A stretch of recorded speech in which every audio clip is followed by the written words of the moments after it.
আসসালামু আলাইকুম ওয়া রাহমাতুল্লাহি ওয়া বারাকাতুহু। 18তম নিবন্ধনের সামাজিক বিজ্ঞান ভাইবা বোর্ডের জন্য কিছু প্রশ্ন। এই প্রশ্নগুলো আমি কালেক্ট করেছি বিগত সালের ভাইবার কিছু শিক্ষার্থীদের কাছ থেকে।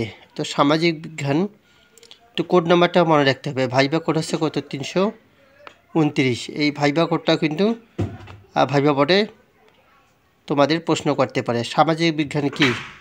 বিজ্ঞানের একটি শাখা যা সমাজে অধ্যয়নের জন্য নিবেদিত এবং সমাজের সদস্যদের মধ্যে সম্পর্ক।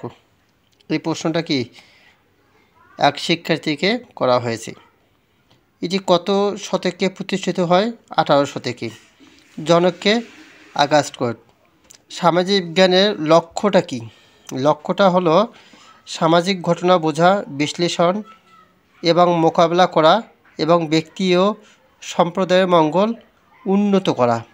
সামাজিক বিজ্ঞানের লক্ষ্য হচ্ছে সামাজিক ঘটনা বোঝা, বিশ্লেষণ করা, মোকাবেলা করা এবং ব্যক্তি এবং সম্প্রদায়ের মঙ্গল উন্নত করা। বাংলাদেশের সমাজবিজ্ঞানের জনক কে? তো বাংলাদেশের সমাজবিজ্ঞানের জনক হচ্ছে অধ্যাপক ডক্টর নাজমুল করিম। ওনার একটি বইয়ের নাম বলো।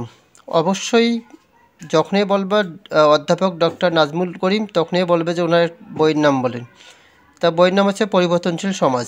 একটা দুইটা মনে রাখলে হবে। তাহলে পরিবর্তনশীল সমাজ। সমাজবিজ্ঞানের স্তর কয়টি? সমাজবিজ্ঞানের স্তর 3টি।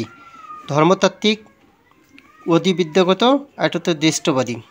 এই তিনটা তত্ত্ব অবশ্যই মনে রাখতে হবে। স্তর 3টা এগুলো কিন্তু ম্যাক্সিমাম শিক্ষার্থীদেরকে এই প্রশ্নটা করে থাকি। সামাজিক স্তর বিন্যাস কত প্রকার? সামাজিক স্তর বিন্যাস হচ্ছে 4 প্রকার। দাস প্রথা, অ্যাটেস্ট প্রথা, জাত এবং শ্রেণী ও মর্যাদার গোষ্ঠী। কার্ল মার্কস সমাজের কাঠামোর কয় ভাগে ভাগ করে? 2 ভাগে। একটা হচ্ছে মৌলিক কাঠামো, একটা হচ্ছে কি উপরিকাঠামো। এটা হচ্ছে মৌলিক কাঠামো, একটা হচ্ছে কি উপরিকাঠামো। কার্ল মার্কসের মূল ধারণা কি? পুঁজিবাদ এবং এর কৃতিগুলোর সমালোচনা। কার্ল মার্কসের মূল ধারণা ছিল পুঁজিবাদ এবং এর কৃতিগুলোর সমালোচনা করা। ম্যাক্স ওয়েবার যুক্তি কী ছিল? আমলাতন্ত্র। ম্যাক্স ওয়েবারের যুক্তিটা ছিল আমলাতন্ত্র। আগস্ট কোট কে ছিলেন? তিনি একজন ফরাসি দার্শনিক, নীতিশাস্ত্রবিদ ও সমাজবিজ্ঞানী। সমাজবিজ্ঞানের প্রথম কে ব্যবহার করেন এবং কত সালে? সমাজবিজ্ঞান প্রথম কে ব্যবহার করেন এবং কত সালে? আগস্ট কোট ব্যবহার করেন প্রথম এবং কত সালে? 1838 সালে সর্বপ্রথম সমাজবিজ্ঞান ব্যবহার করে থাকেন। আগস্ট কোট এর উল্লেখযোগ্য গ্রন্থ বলি হচ্ছে পজিটিভ ফিলোসফি, পজিটিভ পলিটি। অবশ্যই এনার গ্রন্থ কয়েকটা মনে রাখতে হবে। অবশ্যই ম্যাক্সিমাম শিক্ষার্থীকে এনার গ্রন্থের কথা বলে যে ওনার কয়েকটা গ্রন্থের নাম বলো। তো 2-3টা মনে রাখলে এনাফ। আগস্ট কোট এর একটি উক্তি বলেন। উক্তি হচ্ছে নিজেকে উন্নত করতে নিজেকে জানুন। নিজেকে উন্নত করতে নিজেকে জানুন। নারী ক্ষমতায়ন বলতে কী বোঝায়? নারীর ক্ষমতায়ন বলতে হচ্ছে যে অবস্থায় নারী তার জীবনের সঙ্গে সম্পর্কিত প্রতিটি ক্ষেত্রে স্বাধীন ও মর্যাদার অবস্থার উন্নীত করে, সেটা হচ্ছে নারী ক্ষমতা। যে কোনো অবস্থায় তার একটা স্বাধীন মতবাদ থাকবে এবং মর্যাদা থাকবে, সেটা হচ্ছে কি নারীর ক্ষমতায়ন। জেন্ডার বৈষম্য কী? লিঙ্গের ভিত্তিতে মানুষকে সমানভাবে বিবেচনা করা হয় না, সেটাই হচ্ছে কি জেন্ডার বৈষম্য।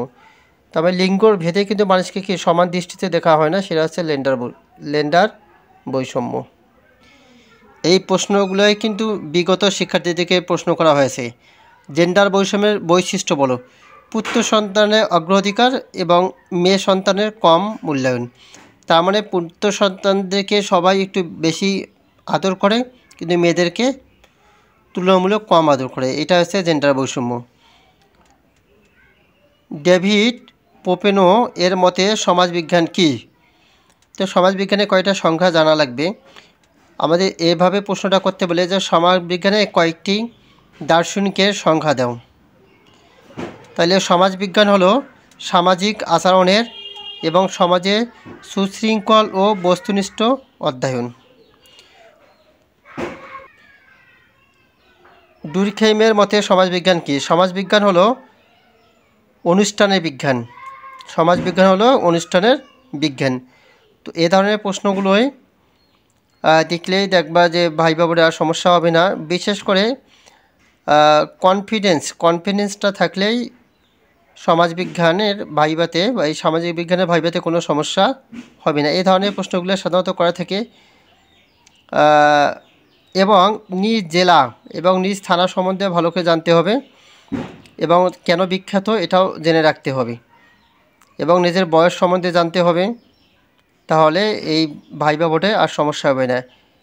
যদি কাল 5টা প্রশ্ন করে তার মধ্যে 2টা অ্যান্সার দিলেও কিন্তু ভাইবা বোর্ডে কোনো সমস্যা হবে না। যে কাল স্যারদের সাথে ভালো ব্যবহার করো তাহলে এই 2টা প্রশ্নের উত্তর দিলেও তোমার টিকাবে, অথবা 3টা প্রশ্নের মধ্যে 1টা প্রশ্নের উত্তর দিলেও টিকাবে যদি কাল স্যারদের সাথে ভালো ব্যবহার করো এবং বিশেষ করে পোশাকটা যেখানে ভালো পরে যাও তাহলে আর সমস্যা হবে না। ভাইবা বোর্ডে 1টা প্রশ্নের উত্তর দিলেও পাস করাবে ইনশাআল্লাহ। তো এইগুলো ভালো করে দেখে গেলেই সমস্যা হবে না ভাইবা বোর্ডে।